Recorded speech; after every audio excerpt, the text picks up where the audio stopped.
एक समय की बात है, भोला सेठ नाम का एक व्यापारी रहता था। एक समय उसकी गिनती शहर के सबसे अमीर व्यापारियों में होती थी, लेकिन अब वह केवल नाम का सेठ रह गया था। उनका बिजनेस बंद होने की कगार पर था। उस पर बहुत कर्ज था। उसके दिन बहुत गरीबी में कट रहे थे और उसकी इस हालात का कारण उसका स्वभाव था। वह बहुत ही शांत और सौम्य व्यक्ति था। वह किसी की भी बात पर बहुत आसानी से विश्वास कर लेते थे, इसलिए उसे मूर्ख बनाना बहुत आसान था। चतुराई उसके अंदर नहीं थी और उसके सरल स्वभाव का फायदा उठाकर लोगों ने उसे इस हालत में पहुंचा दिया था। उनके कुछ चतुर दोस्तों, रिश्तेदारों और अन्य व्यापारियों ने उनके खिलाफ साजिश रची। उन्होंने उसे अपनी बातों में फंसाकर ऐसा बिजनेस करवाया जिसमें उसे सिर्फ घाटा ही हुआ। भोला सेठ इन चालाकियों को समझ नहीं पा रहा था, लेकिन अब जब वह टूट गया तब उसे अपनी गलतियों का एहसास हुआ। उसे लोगों द्वारा दिए गए धोखे के बारे में पता चला और जिन लोगों को वह अपना समझता था उनकी सच्चाई सामने आ गई। भोला सेठ अब दिन भर धोखे और अपने हालात के बारे में सोचता रहा और खुद को कोसता रहा, जिसके कारण अब उसके दिन बहुत तनाव और उदासी में बीत रहे थे। उसकी पत्नी से अक्सर झगड़े होते रहते थे।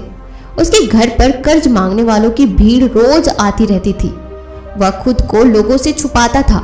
एक दिन अपनी हालात से परेशान होकर उसने आत्महत्या करने का फैसला किया और वह आत्महत्या करने के लिए एक पहाड़ी की ओर चल पड़ा। लेकिन रास्ते में उसे एक महात्मा का आश्रम दिखाई दिया। आश्रम में बहुत शांति और सुकून था। सेठ ने देखा कि महात्मा के सामने कुछ लोग बैठे हैं और उनसे अपनी समस्याओं का समाधान पूछ रहे थे। यह देखकर सेठ को भी जिज्ञासा हुई और उसने आश्रम से बाहर आ रहे एक व्यक्ति को रोका और महात्मा जी के बारे में पूछा। व्यक्ति ने व्यापारी से कहा कि वह महात्मा आसपास के सभी कस्बों और गांवों में अपनी बुद्धि के लिए बहुत प्रसिद्ध है। वह लोगों की बड़ी बड़ी समस्याओं को अपनी बुद्धि से आसानी से सुलझा देता है। यह लोगों के मन की बात जानने और उनके झूठ को पकड़ने में माहिर है, क्योंकि इसने मानव स्वभाव के बारे में गहराई से अध्ययन किया है और इसे समझने में महारत हासिल कर ली है। यह किसी को भी अपनी बात पर सहमत करने के लिए चुटकुलों का खेल है, इसीलिए उन्हें चतुर संत कहा जाता है। यदि आपको कोई समस्या हो तो आप उनसे समाधान पूछ सकते हैं। यह कहकर वह व्यक्ति चला गया। इसके बाद वह व्यापारी चुपचाप महात्मा की भीड़ के पीछे बैठ गया और अपनी बारी का इंतजार करने लगा। शाम को सारी भीड़ चली गई। सेठ की बारी थी। उसने महात्मा को प्रणाम किया और दुखी मन से अपनी सारी घटना बताई। महात्मा ने सेठ की बात बहुत ध्यान से सुनी और फिर शांत स्वर में उत्तर दिया, इंसान को इतना भी भोला नहीं होना चाहिए कि हर किसी की बातों पर विश्वास कर ले और जो दूसरे लोग कहे वही करना शुरू कर दे। व्यक्ति के अंदर थोड़ी सी समझ और चतुराई का होना बहुत जरूरी है, इसलिए नहीं कि वह दूसरों का फायदा उठा सके या उन्हें बेवकूफ बना सके, वो इसलिए ताकि वह खुद को दूसरे चतुर लोगों की चालों से बचा सके, खुद को नुकसान से बचा सके और दूसरे जरूरतमंद लोगों की मदद कर सके। आज मैं आपको समझाऊंगा कि आप लोगों से जो चाहते हैं वह कैसे प्राप्त कर सकते हैं। तुम्हें कुछ तरीके सिखाऊंगा जिसका उपयोग आप लोगों और परिस्थितियों को नियंत्रित करने के लिए कर सकते हैं। आज आपको यह भी पता चल जाएगा कि धोखेबाज लोगों को कैसे पहचानें और उनसे खुद को कैसे बचाएं। आप कैसे बन सकते हैं एक साधारण इंसान से समझदार इंसान। लेकिन आज जो मैं आपको बताने जा रहा हूँ उसका इस्तेमाल किसी गलत काम के लिए ना करें, बल्कि अपनी और दूसरों की सुरक्षा के लिए करें। तो बस मेरी बातों को ध्यान से सुने। जिस दुनिया में हम रहते हैं वहाँ आपको कुछ चतुर लोग मिलेंगे जो अपनी आजीविका चलाने के लिए भोले भाले लोगों का इस्तेमाल करते हैं। अब आप इन लोगों को कैसे पहचानेंगे? जो अधिक बातें समझाते हैं, आपको उन पर ध्यान देना चाहिए, क्योंकि ये लोग विश्वास की कमी को पूरा करने के लिए बहुत सारे शब्दों का इस्तेमाल करते हैं। आपको उन पर ध्यान देने की जरूरत है, क्योंकि वे अपने झूठ से आपको बेवकूफ बनाने की कोशिश कर रहे हैं। जो लोग एक ही बात के बारे में बार बार बात करते हैं वे झूठे हो सकते हैं। ऐसे लोग कई उदाहरण और जानकारी देते हैं ताकि आप उनकी बात पर भरोसा कर सके। जिस व्यक्ति से आप बात कर रहे हैं उसे जानने का असली तरीका यह है कि आप जो भी कहते हैं उसे दोबारा सुने। जिस तरह से वह अपनी कहानी बताता है उससे आपको पता चल जाएगा कि वह सही है या नहीं।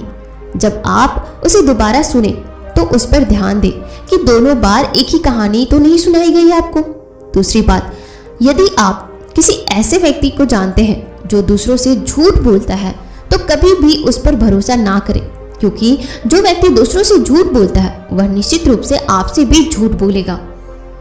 साथ ही आपको ऐसे लोगों से सावधान रहना चाहिए जो दावा करते हैं कि उनके पास पहले बहुत पैसा था जो अब डूब गया है, जिससे पता चलता है कि आप जिससे बात कर रहे हैं वह झूठ बोल रहा है। हाँ, ऐसा हो सकता है कि एक बार उसके पास बहुत पैसा था लेकिन अब वह दिवालिया हो गया है। बुद्धिमानी इसी में है कि ऐसे व्यक्ति को कभी भी पैसों से समझौता नहीं करना चाहिए। जो व्यक्ति खुद पैसों को संभालने में कमजोर हो उस व्यक्ति से सलाह लेना बुद्धिमानी नहीं है। आपको अयोग्य लोगों से भी सावधान रहने की आवश्यकता है, क्योंकि यदि कोई व्यक्ति महत्वपूर्ण चीजों की देखभाल करने में सक्षम नहीं है तो ऐसे लोग अपने व्यवसाय या काम को संभाल नहीं सकते हैं। एक सच्चा और समझदार व्यक्ति अपनी जरूरी समस्याओं पर अधिक ध्यान देता है, बेकार चीजों पर नहीं। और एक बात, जो व्यक्ति हमेशा अपनी बात दोहराता है और बात बात पर कसम खाता है वह व्यक्ति झूठा होता है। इसलिए ऐसे व्यक्ति पर कभी भी भरोसा नहीं करना चाहिए। दूसरी बात, अगर आप सोचते हैं कि किसी व्यक्ति के साथ आप अच्छा व्यवहार करें तो आपको हमेशा अपनी इच्छा के अनुरूप परिणाम मिलेगा, तो ऐसा आप गलत सोच रहे। आपको एक बात हमेशा याद रखना चाहिए कि लोग वही चाहते हैं जो उन्हें कभी नहीं मिल सकता। इसलिए यदि आप ऐसा चाहते हैं तो आज से ये सब बंद कर दो। जिस भी व्यक्ति को आप अपने वश में करना चाहते हैं तो उसे वह दे जो वह चाहता है। दूसरा, उस व्यक्ति को तब तक देखे जब तक वह आपके नियंत्रण में आ नहीं जाता। तो देखिए कि कितना दुख होता है जब आप उसे वह देना बंद कर देते हैं जो वह चाहता है। जब भी आपको लगता है कि वह आपको हल्के में ले रहा है तो आपने उसे जो दिया था उसे वापस ले ले। यह बात उस व्यक्ति को एक कमी और खालीपन का एहसास कराएगी, जिससे वह आपकी बात दोबारा सुनने को तैयार हो जाएगा। तीसरी बात, जब कोई व्यक्ति ऐसा व्यवहार करता है जैसा कि वह सब कुछ जानता है तो निश्चित रूप से आप एक ऐसे व्यक्ति से बात कर रहे हैं जिसमें बुद्धि की कमी है। सच तो यह है कि जो व्यक्ति यह मानता है कि वह कुछ नहीं जानता वह अंततः सबसे बुद्धिमान होता है और जीतता है। यदि आप अपने आसपास के लोगों और स्थितियों पर नियंत्रण रखना चाहते हैं तो सबसे अच्छा तरीका विनम्र और नम्र होना है। इससे पता चलता है कि आप बाहर के लोगों से झगड़ा नहीं करना चाहते हैं। अपनी शारीरिक भाषा को विनम्र रखें। एक बार जब लोगों को पता चल जाए कि आप बहुत कुछ जानते हैं तो आपकी सफलता और विफलता का उपयोग आपके विरुद्ध किया जाएगा। आपकी सफलता पर आपका अपमान होगा और आपकी सफलता पर लोग आपसे नफरत करने लगेंगे। और जब आप लोगों के सामने यह दिखाते हैं कि आप सब कुछ जानते हैं तो लोगों को समझाने की तरकीब अधूरी रह जाती है। लोग आप पर उनका उपयोग करने का आरोप लगा सकते हैं और वे आपको अपनी योजना के साथ आगे बढ़ने का मौका दिए बिना ही मना कर देंगे। लोग हमारे निर्दोष, अज्ञानी और विनम्र होने के कारण हम पर संदेह नहीं करते हैं कि हम उनसे काम ले रहे हैं। जो व्यक्ति अपनी भावनाओं और जज्बातों को छुपाने में माहिर होता है वह दूसरे लोगों को आसानी से अपने वश में कर सकता है। जब लोगों को लगेगा कि आप विनम्र हैं और झगड़ालू स्वभाव के नहीं हैं तो वे लोग आगे आकर आपकी मदद करना चाहेंगे और शायद तब वे आपको अपने बारे में जानकारी देंगे जिसका उपयोग आप उन्हें नियंत्रित करने के लिए कर सकते हैं। और वे आपको यह सारी जानकारी देंगे क्योंकि उन्हें यकीन है कि आप उनसे नहीं लड़ेंगे। जो व्यक्ति यह मानता है कि उसके अंदर सुधार की गुंजाइश है तो उसके सफल होने की संभावना कई गुना बढ़ जाती है। व्यक्ति के अंदर विनम्रता इसलिए भी आती है क्योंकि वह सोचता है कि उसे बहुत कुछ सीखना है, लेकिन जो व्यक्ति यह सोचता है कि वह बहुत कुछ जानता है तो वह आसानी से मूर्ख बन जाता है। साथ ही एक गृहस्थ होने के नाते आपको इस बात पर भी ध्यान देना चाहिए कि आपका पैसा कहाँ जा रहा है और उस मेहनत की कमाई को तब तक खर्च ना करें जब तक आपको उस पैसे के बदले में वह ना मिल जाए जो आप चाहते हैं। इसका मतलब यह है कि अगर आप सामान लिए बिना पैसे देते हैं तो धोखा मिलने की संभावना बढ़ जाती है। ऐसा भी हो सकता है कि अगर किसी ने आपका पैसा पहले ही ले लिया है तो वह अपना वादा नहीं निभाएगा। इसलिए सुरक्षित रहने के लिए उस व्यक्ति को पैसे देने से पहले सावधानी बरतें। चौथी बात, लोगों को समझाने का सबसे अच्छा तरीका यह जानना है कि आप किसका मन बदल सकते हैं और किसका नहीं। यह 100% सत्य है कि आप किसी के मन को अपने अनुसार तब तक नहीं चला सकते जब तक वह आपको पसंद ना करता हो। इसलिए जो लोग आपको पसंद करते हैं और आपका सम्मान भी करते हैं, उन्हें अपने तरीके से चलाने की कोशिश करें, लेकिन सही चीज़ों के लिए। इस बात का ध्यान रखें, यदि आप किसी ऐसे व्यक्ति के मन में हेरफेर करने का प्रयास करते हैं जो आपको पसंद नहीं करता है, तो आपका सारा समय और धैर्य बर्बाद हो जाएगा। इसके अलावा जब भी आप ऐसे व्यक्ति को बदलने की कोशिश करेंगे तो वह आपसे बहस करेगा। चाहे आप कुछ भी करें, आप कभी भी ऐसे व्यक्ति के मन को नहीं बदल पाएंगे।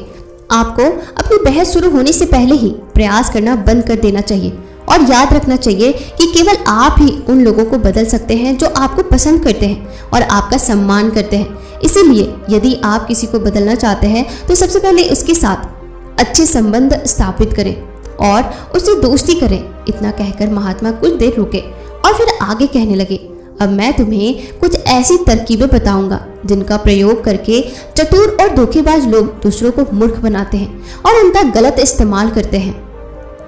पहला तरीका, जब किसी चतुर व्यक्ति को अपना काम निकलवाना होता है तो वह अपने इरादे पूरी तरह छिपा कर रखता है, अर्थात वह झूठ बोलता है। वह सबसे अपनी महत्वपूर्ण बातों को छिपाता है और केवल उतना ही कहता है जितना वह चाहता है कि हम जाने। दूसरा तरीका, एक व्यक्ति जो चतुर है वह दूसरों को गुमराह करना चाहता है। वह जितना संभव हो उतना ध्यान अपनी ओर आकर्षित करना चाहेगा, क्योंकि इस तरह वह किसी समूह का सबसे महत्वपूर्ण हिस्सा बन सकता है, दूसरे लोगों को गुमराह कर सकता है या अपने फायदे के लिए आपके कमरे का इस्तेमाल कर सकता है। तीसरा तरीका, जो व्यक्ति लोगों को गुमराह करता है वह अच्छी तरह से जानता है कि लोगों की भावनाओं के साथ कैसे खेलना है। वह अलग अलग मौकों पर अपने लाभ के अनुसार अलग अलग भावनाएं व्यक्त करता है, लेकिन केवल दिखावा करने के लिए। कभी कभी वह क्रोधित होगा, कभी कभी वह बहुत विनम्र होगा, कभी कभी वह बहुत मिलनसार होगा और कभी कभी वह बहुत उदास होगा। जिस व्यक्ति से उसका काम निकलेगा वह उसके साथ वैसा ही व्यवहार करेगा। चौथा तरीका, धोखेबाज व्यक्ति सिर्फ अपने लिए सभी की सहानुभूति पाने की कोशिश करता है। सभी उसे सबसे गरीब समझते हैं। उसे इस बात से कोई फर्क नहीं पड़ता कि आपकी समस्या कितनी बड़ी है। आपको हमेशा यह महसूस कराएगा कि उसकी समस्या आपसे बड़ी है और वह आपसे ज़्यादा परेशानी में है। इसलिए आपको उस पर दया करनी चाहिए और उसकी मदद करनी चाहिए। पांचवा तरीका, एक चतुर व्यक्ति जो आपको नियंत्रित करना चाहता है उसकी अपनी इच्छा के अनुसार आपको यह सोचने पर मजबूर कर देगा कि वह आपके जीवन का सबसे महत्वपूर्ण व्यक्ति है। आप इसके बिना काम नहीं कर सकते, लेकिन वास्तव में ऐसा नहीं होता है। वह आपको सिर्फ यह आश्वासन देता है कि आप उसके बिना जीवन की कल्पना नहीं कर सकते हैं। इस तरह जितना अधिक आप उन पर निर्भर होते जाते हैं उतना ही अधिक उनका आप पर नियंत्रण बढ़ता जाता है और वे आपसे अपना काम करवा लेंगे। छठा तरीका, एक चतुर व्यक्ति हमेशा यह कोशिश करता है कि किसी भी बड़े काम का श्रेय हमेशा उसे ही मिले।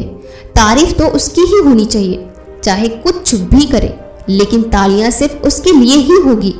इसलिए वे ज़्यादा से ज़्यादा लोगों का ध्यान अपनी ओर आकर्षित करना चाहते हैं। अधिक से अधिक लोगों को अपने साथ जोड़ने के लिए चतुर लोग अक्सर सबसे कठिन काम दूसरों को सौंप देते हैं और आसान काम अपने पास रख लेते हैं, लेकिन सारे काम का श्रेय खुद लेने की कोशिश करें। सातवां तरीका, एक धोखेबाज आपका सबसे अच्छा दोस्त होने का दिखावा करेगा। वह दिखाएगा कि आपका उससे बेहतर दोस्त कोई और हो ही नहीं सकता। इस तरह से आपके सभी रहस्य जानने की कोशिश करेगा और गलत समय पर वह उनका उपयोग करके आपके खिलाफ कुछ भी गलत कर सकता है। इसलिए अपने रहस्य बताने से पहले 10 बार सोचें, क्योंकि दुनिया में सबसे खतरनाक चीज एक धोखेबाज दोस्त है। इसलिए यह पहचानना सीखें कि कौन दोस्त है और कौन नहीं। आठवां तरीका, अधूरी जानकारी देना। एक धोखेबाज व्यक्ति आपको केवल उतनी ही जानकारी देगा जितनी वह आपसे जानना चाहता है, क्योंकि वह चाहता है कि आप सिर्फ ये बातें ही जानें। वह कभी भी आपके साथ पूरी बातें साझा नहीं करेगा। वह सबसे महत्वपूर्ण चीजें छुपाएगा ताकि समय आने पर वह उनका उपयोग कर सके और सारा श्रेय ले ले या अपना काम पूरा कर ले। 9वां तरीका, एक चतुर व्यक्ति कभी भी अपनी बात पर कायम नहीं रहेगा। समय आने पर वह अपनी बात से मुकर जाएगा। इसका कारण कुछ भी हो सकता है, या तो वह चाहता है कि आप ऐसा ना करें या वह जानबूझकर के ऐसा कर रहा है, या उसकी मंशा पर निर्भर करता है। 10वां तरीका, वे ऐसा दिखावा करते हैं जैसे उन्हें कुछ भी पता नहीं है। वे सबसे निर्दोष है, हालांकि उन्हें उस समय पर उस घटना के बारे में सब कुछ पता होता है, लेकिन फिर भी वे आपके मुंह से सब कुछ सुनना चाहेंगे, क्योंकि कल को अगर उनके मुंह से कुछ ऐसी बात निकल गई जो नहीं कहनी चाहिए थी, तो वह आपका नाम ले सकते हैं कि उसने मुझे ये बात बताया था, या वे निर्दोष बने रहे ताकि वे अपनी जिम्मेदारियों से बच सके। जितना उन्हें मिल सकता था उससे अधिक काम के बोझ से दूर रहे। वे जानबूझकर के ऐसा करते हैं ताकि कोई उन पर ध्यान ना दे और वे महान चीजों से बच सके। 11वां तरीका, दूसरों पर उंगली उठाना या दोष देना। एक चतुर व्यक्ति हमेशा अपना हाथ खाली रखना चाहेगा, अर्थात उसे कोई कड़ी मेहनत या अधिक जिम्मेदारियां नहीं निभानी पड़ेगी। इसलिए मैं दूसरों पर उंगली उठाता रहता हूँ कि मुझे यह काम ठीक से नहीं आता। वह इस बात को भली भांति जानते हैं। यह दूसरी स्थिति होती है कि जहां उनको लगता है कि कहीं ना कहीं उनकी पोल खुल जा सकती है या इज्जत सामने आ सकती है, फिर भी वे अपनी गलती का दोष दूसरों पर मढ़ देते हैं। 12वां तरीका, एक धोखेबाज हमेशा झूठी तारीफ करेगा। वह केवल वही कहेगा जो दूसरा व्यक्ति उससे सुनना चाहता है, और वह ऐसा तब तक करेगा जब तक उसका काम पूरा ना हो जाए। इसके बाद वह लोगों के सामने उसी व्यक्ति की आलोचना करेगा और उसकी कमी को दुनिया के सामने बताएगा। 13वां और आखिरी बात जो आपको सतर्क रहने की जरूरत है वह यह है कि धोखेबाज लोग आपके फैसलों को नियंत्रित करने की कोशिश करेगा। सबसे पहले एक धोखेबाज और चालाक व्यक्ति बनने की कोशिश करेगा और आपका सबसे अच्छा दोस्त और शुभचिंतक बनने का कोशिश करेगा। उसके बाद जब उसे विश्वास हो जाएगा कि आपने उस पर आंख मूंदकर भरोसा करना शुरू कर दिया है, तो वह आपके फैसले खुद लेने की कोशिश करेगा। वह आपको यह महसूस कराएगा कि उसने आपके लिए जो फैसले लिए हैं उससे आपको कितना ज्यादा फायदा हो रहा है। तो दोस्तों, ये थे वो सारे गुण जो धोखेबाज इंसान में पाए जाते हैं, जिसका इस्तेमाल वो लोग अपनी बातों को मनवाने के लिए इस्तेमाल कर सकते हैं। और साथ ही इन सभी चीजों को इस्तेमाल करके आप अपने आसपास के चतुर और धोखेबाज लोगों को पहचान सकते हैं। भोला सेठ को सभी उत्तर मिल गए। उन्होंने महात्मा को उनकी बहुमूल्य जानकारी के लिए धन्यवाद दिया और अपने घर वापस लौट आए। तो दोस्तों, आपको कैसी लगी यह कहानी मुझे कमेंट सेक्शन में जरूर बताइएगा। और हाँ, साथ ही ये वीडियो उन सभी लोगों को जरूर शेयर कीजिएगा, उन सभी दोस्तों, रिश्तेदारों और घर वालों को जरूर शेयर कीजिएगा जो आसानी से धोखेबाज लोगों के चंगुल में आ जाते हैं, ताकि वह अपने आप को ऐसे लोगों से सुरक्षित कर सके। तो कैसी लगी आपको यह कहानी मुझे ज़रूर बताइएगा। और साथ ही अगर आप हमारे चैनल पर नए हैं तो हमसे जुड़ने के लिए इस चैनल को अभी सब्सक्राइब जरूर कीजिएगा।